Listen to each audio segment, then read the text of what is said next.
You're listening to Rocket Night.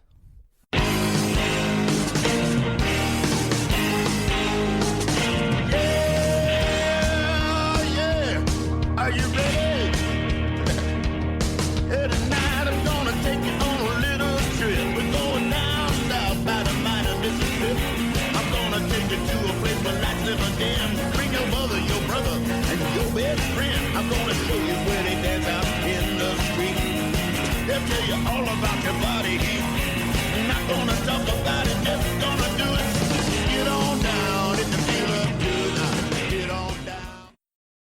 This is Tampa Earl Burton for RocketNight.com, and I'm joined today, or whatever you're listening to this, by recording artist Tamar Berk. Tamar, Hello. great Yay. to see you again.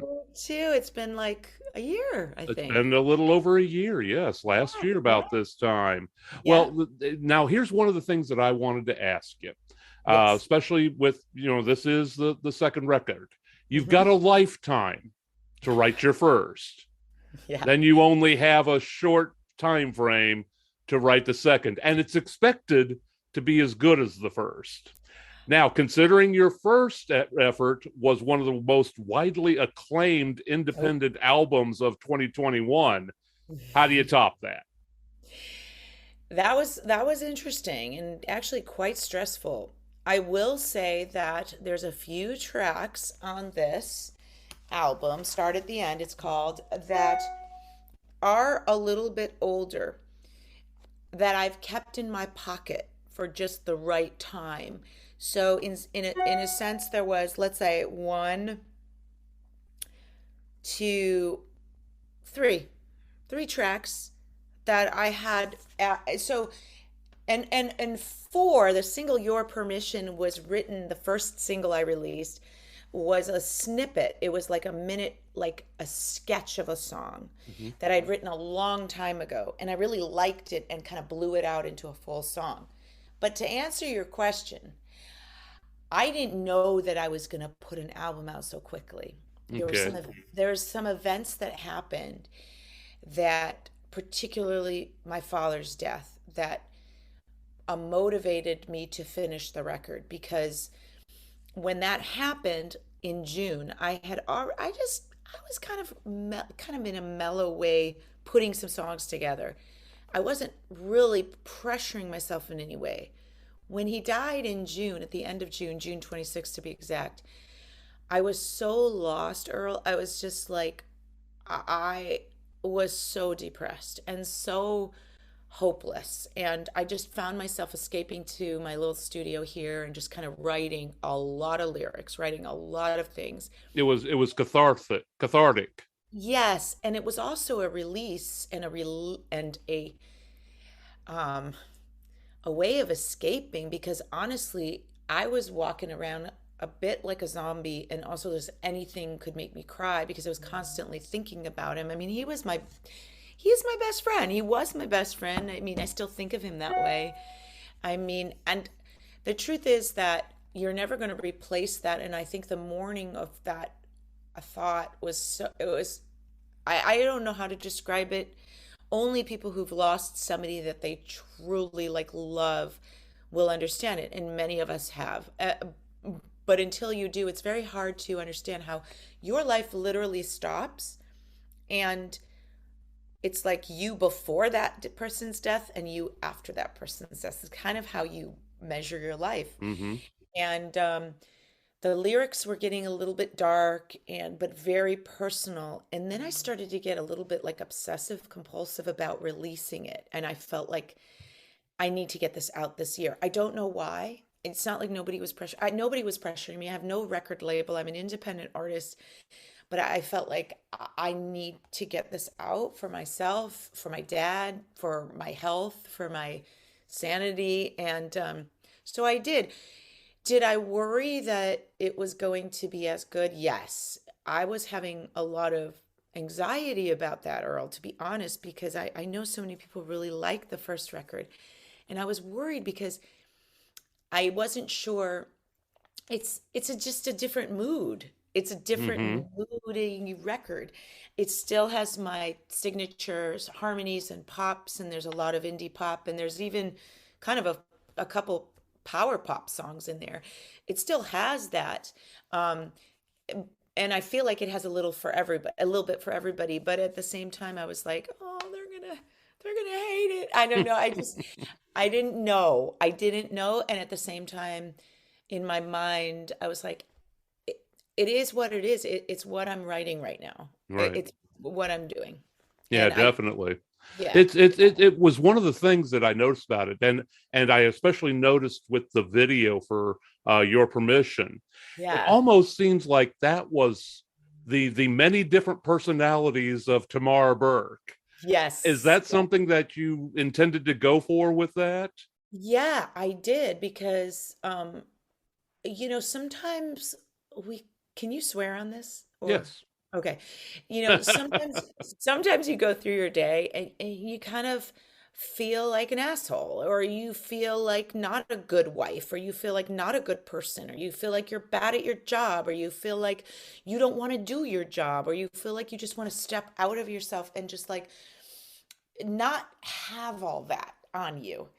And I was feeling that very strongly, like, could I just walk into somebody's shoes and be somebody else today? Like, do I Hmm. have your permission to just not be good at my job today? Do I have your permission to like not be a good wife or not even be nice today? Can I just, so, and it's an ironic, it is definitely an ironic title because it I'm asking, but I'm really not listening Yeah, to that's what I was going to it. say. Yeah. You're asking, but it's like, yeah, whatever your answer is, I don't care. You Yeah, because know? we all, in today's world, sometimes we do need to feel like we could just like not be perfect. We want to sometimes let it all out, sometimes not be the perfect at our job, and more so now than ever, it's like I just need forgiveness for that because I'm not always going to be good. So when I'm asking your permission, I'm like,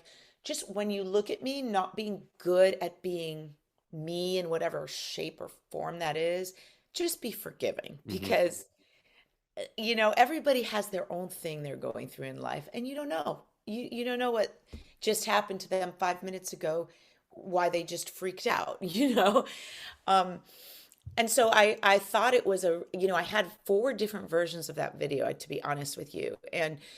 And then I was just like, you know what? I'm just gonna sit at my piano and I'm just gonna play and like record. And I was like, oh, what if I put a different outfit on and just kind of walk up and sit down and play again? And then I was like, oh, okay. Let me do all of these different me's. And I think a lot of people can relate to that for sure. Well, You know? I think it got the point of the song across pretty well.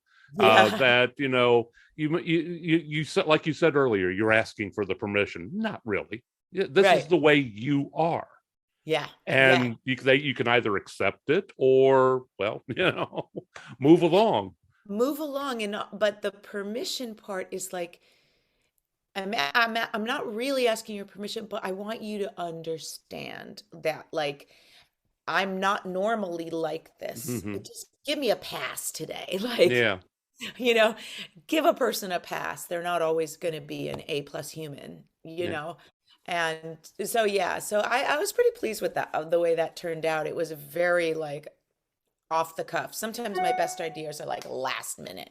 And that one was certainly a good one. Now with Thank you. tragic endings, Yeah. uh, uh, personally, that was one of my favorites because it really had it told me a lot about you, to be honest with you.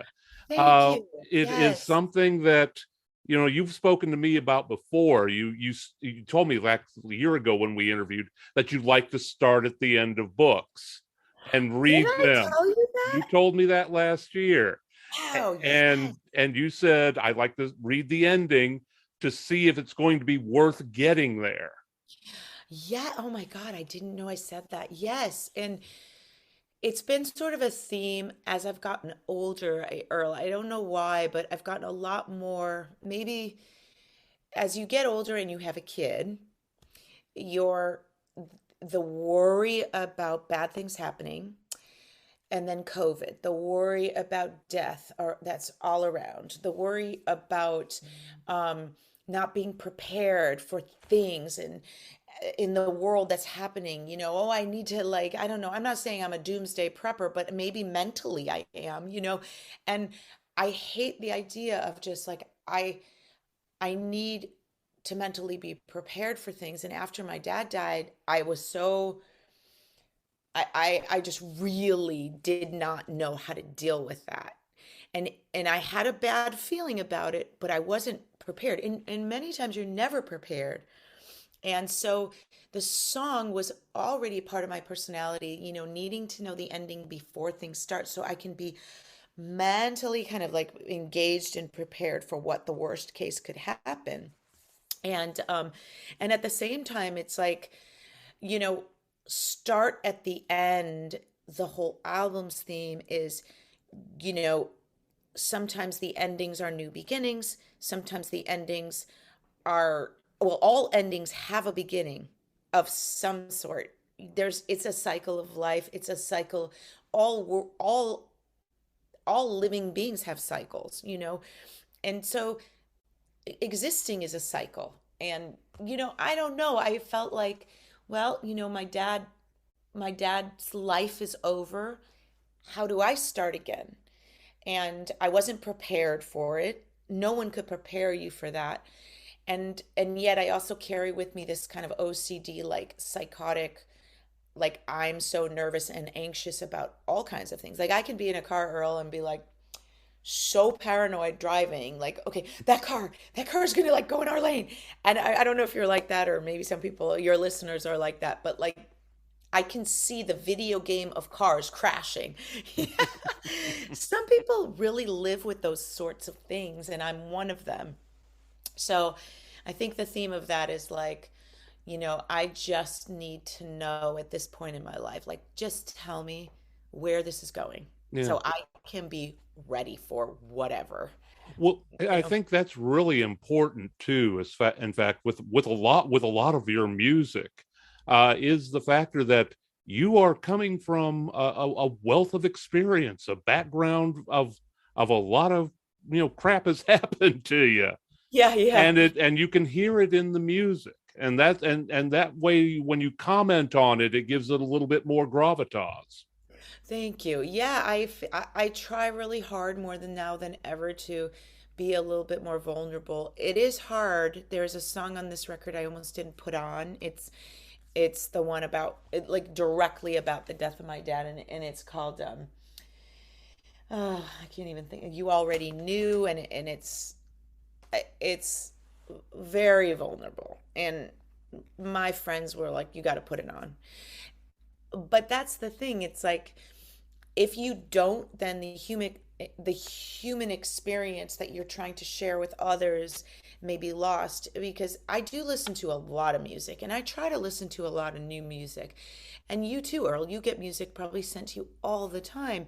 And when the writer is really coming from a true place, not trying to copy a style or be phony, you can tell. And I try very hard to be true and honest, because I can't stand the idea of somebody thinking that I'm not being earnest about what I'm writing about. It just bothers me a lot. So so yeah, that's one of my goals, and I really appreciate you saying that, because that's always a goal in my writing. Hmm, definitely. Now, a couple more questions here. One, this is your second record. You have a day job. Yes, fans, by day, she's a mild mannered school teacher. By night, she becomes a rock star. Am I mild mannered? I don't know if I'm mild mannered. There you go. There you go.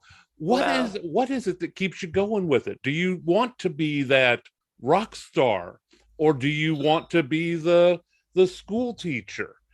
Or is this something that is kind of the two sides of the same coin battling with each other? Oh, that's a really good question. I think my whole life, my day job was always just a job. I will say that teaching has benefited me more than any other job I've ever had. And I've been in many fields. I've been in like photography field, I've been in advertising, I've been in retail. I mean, I've done so many different jobs. This is the only one that had some deeper meaning for me. Yet, for me, I guess you can say, what would you want to be remembered for? What is the meaning for you? It's being a songwriter.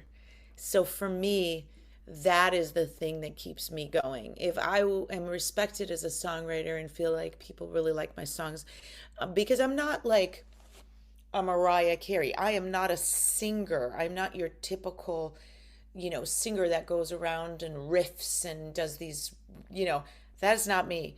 I am a songwriter with a unique voice, and that's what I love to be known as. So, to answer your question, I've also always had to have a day job. I mean, because I'm not a person that has been fortunate to not.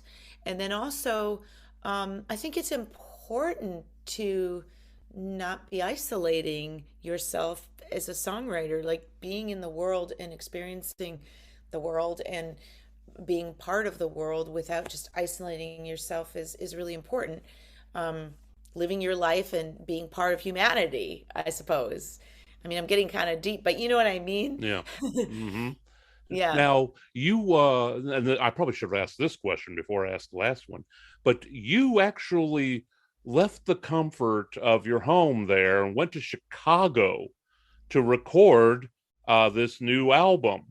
Oh wow, yes. So What was I the purpose for that? I know it was to connect with some old friends, that would help you out on the record, but I think it gave you a yes. whole different touch with Start at the End than what you had with the Restless Dreams of Youth. I think that it's definitely set the mood differently. Yeah, yes. So okay. I still recorded everything in my studio except for the drums. So what Okay. happened is my drummer Matt Walker lives in Chicago. And during COVID, when we were working on the Restless Dreams of Youth, we couldn't meet. It was COVID. So we were sending digital tracks to each other. What happened is I asked him, I was like, so I'm working on my next record. And we started doing it the same way. He was sending me tracks and I was getting them. But the problem is because this was more of an accelerated timeline, because I hadn't lived with the songs for that long, we were missing that space where you sit with the drummer and you work out the tunes and, oh, try this, try this.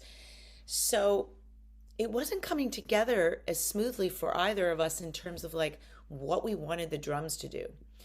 So we were talking, and he's like, why don't you come to Chicago and we'll do the final drum tracks? And from now until December, we'll work on demoing them.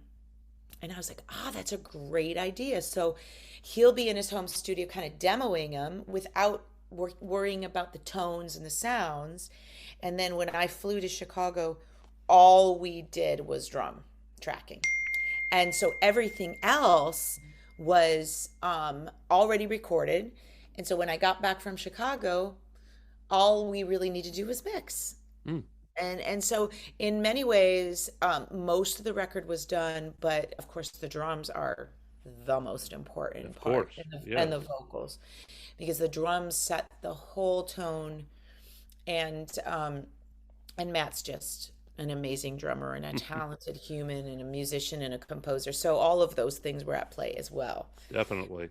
Yeah. Now, one of the last things I said earlier that the Restless Dreams of Youth was widely acclaimed. It's up there for an award in San Diego, I know of, I for Album of the Year.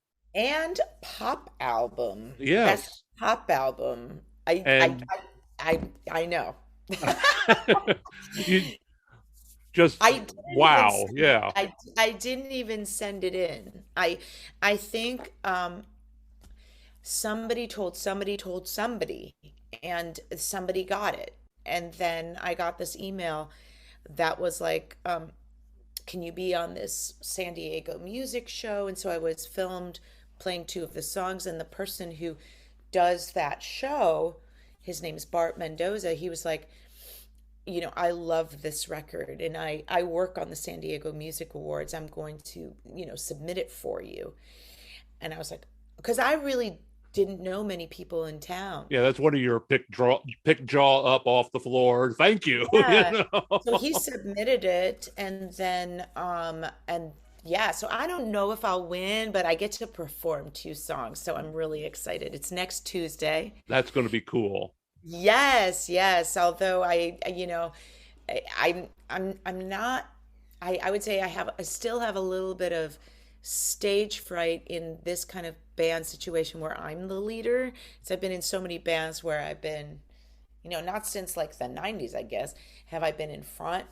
And so I'm just getting those sea legs back. Like, okay, I'm in front now. Ooh, gosh. I don't know. You had a performance on YouTube here the other day that looked like you were a natural. So, oh God, it's coming back. It's coming back. Usually well, with a guitar in my hands. Yeah. yeah, that's normally the way to get it going. Get that prop Yes. and you're ready to roll. Yes. Now, first of all, we can find both the Restless Dreams of Youth and Yes. Start at the End on Bandcamp. Yes. You got the digital release there. You've also got the Digital release. limited vinyl, limited CD. Yes. Hopefully that we can get a rush going on them. I But know. hopefully everything we've done here will help out towards that Thank goal. you. Thank And you. we definitely thank you for taking the time to talk with us. Always, Earl. I love it. And I love seeing your face. It's great. I know people won't see our faces, but I'm seeing your face right Well, now. there you go. Yeah, I've got the face made for radio. So, Oh, that's such a funny line. I oh remember God, that. yes. Well, thanks a lot, Tamar, Thanks. and Thanks. thank you all for listening. Tampa Earl Burton for RocketNight.com. We'll see you on down the road. You're listening to Rock at Night. The introductory song, Get On Down, is from blues artist Billy Bass Alford. Look for his music at ReverbNation.com.